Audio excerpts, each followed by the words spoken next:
Hello friends, CoachAMillerLight here with a powerful message today from the teachings of Abraham, money and the law of attraction. Here's what I wrote down.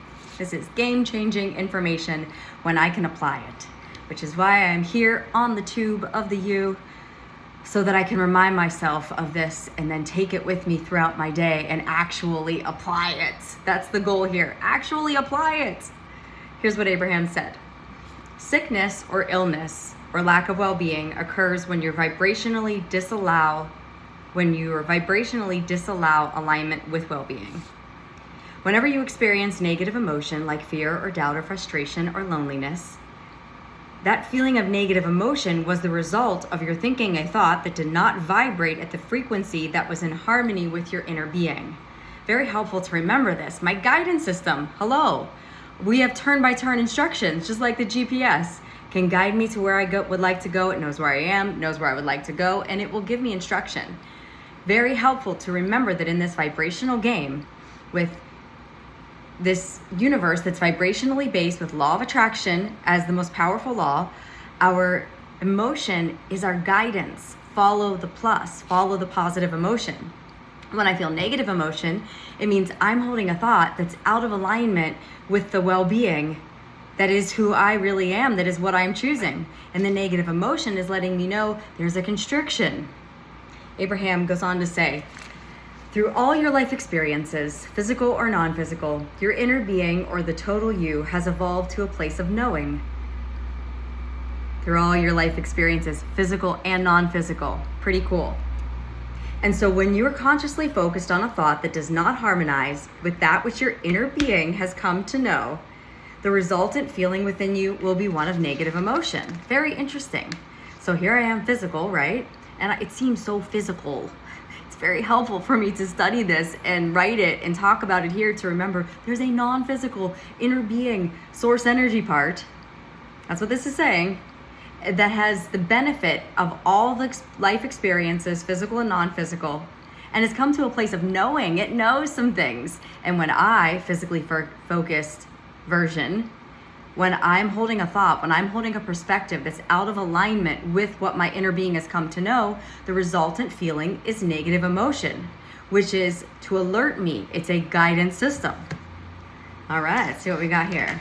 Next, I wrote this down. Abraham said, if you were to sit on your foot and cut off the circulation of the flow of blood, or if you were to put a tourniquet around your neck and restrict the flow of oxygen, you would feel immediate evidence of the restriction.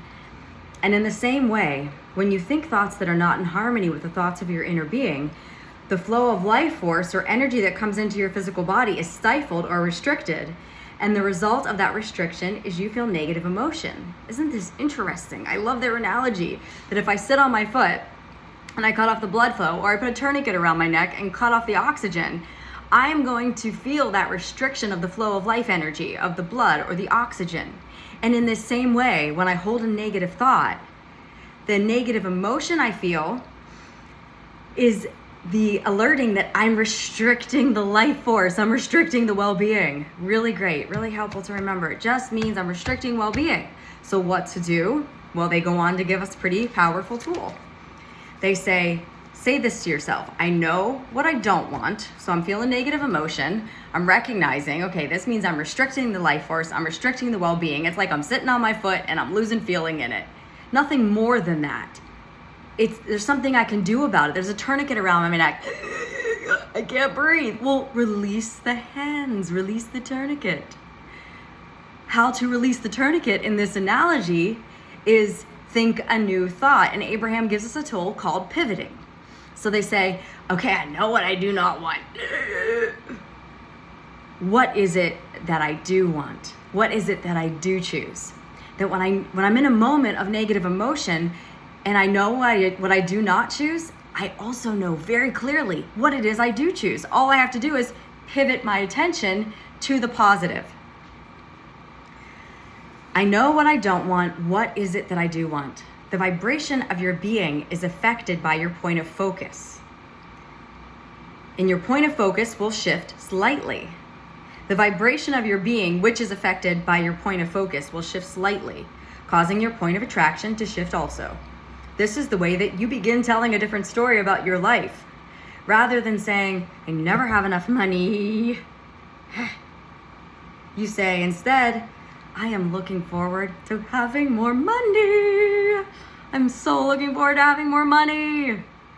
That's a very different story, a very different vibration, and a very different feeling, which will in time bring you a very different result.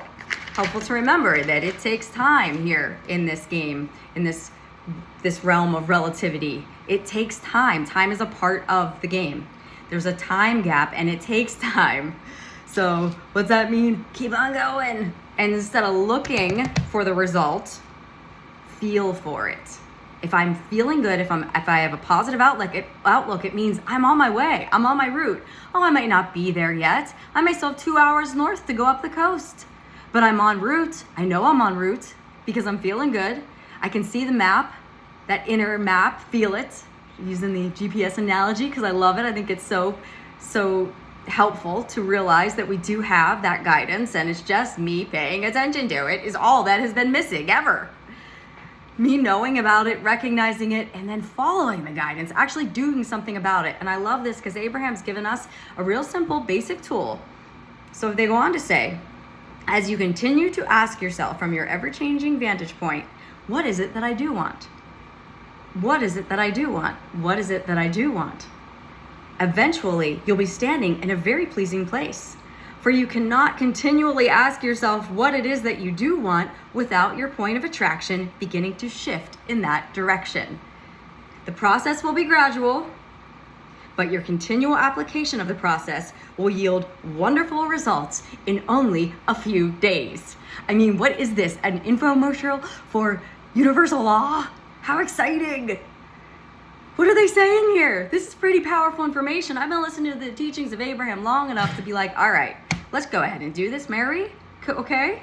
Especially now that I'm putting this part in place, which is reminding, share the light. You know, you want your path to be lit? Well, there's a way to light my path. Share the light. Give the light to another. Light another's path. And then my path shall be lit. I won't even have to try to light it. The lights they'll like be on a timer. They just come on for me. Oh, walk in here, a little dark. Oh, light. Because I see I'm missing light. Well, let's go ahead and clean it up. No regrets. Let's get on with it here, baby. Let us turn and burn and be successful. And how am I going to do it? Abraham's saying in just a few days. I like that. Pretty good promise. In just a few days. Now, the part of it that's necessary is my willingness to actually do what is being said here, which is what? Continually ask, what is it that I do want? What is it that I do want? Because I'm standing, this is so interesting about the whole game, is I'm standing here and Jesus wants to come on. Should you see him? What up, Jesus? Hey, here he is. Helps to remind that Jesus will come to help me if I ask, right? I believe in this. Believe what you want. Try it out. Give it a go. I find it a lot better when I'm communicating with something I feel is higher than myself or has more broader awareness than I currently do. So I do it sometimes and sometimes I don't. What I'm learning is the more I communicate with something higher, the more I turn my attention, the more I feel good. Okay, let's continue the point and close up this version or this edition of the Coach Miller Light Show.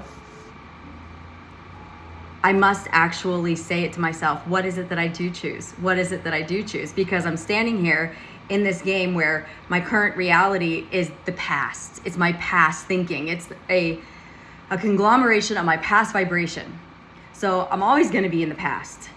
So I got to, instead of reacting to it and recycling it and recirculating it and having more of same and more of same, pause, make peace with where I am.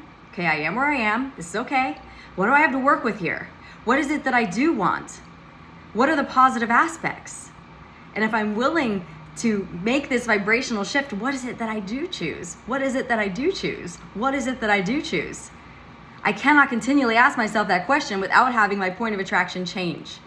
When our point of attraction changes, then eventually, Abraham's saying, within just a few days, my reality will start to catch up and things will be much more pleasing. So what do you say? Let's give it a go. All right, until next time, this is Coach Miller Light. Thanking you for tuning in today. You know, it's the doing it together that really brings the wood, as they say. You ever hear this? Knock on wood.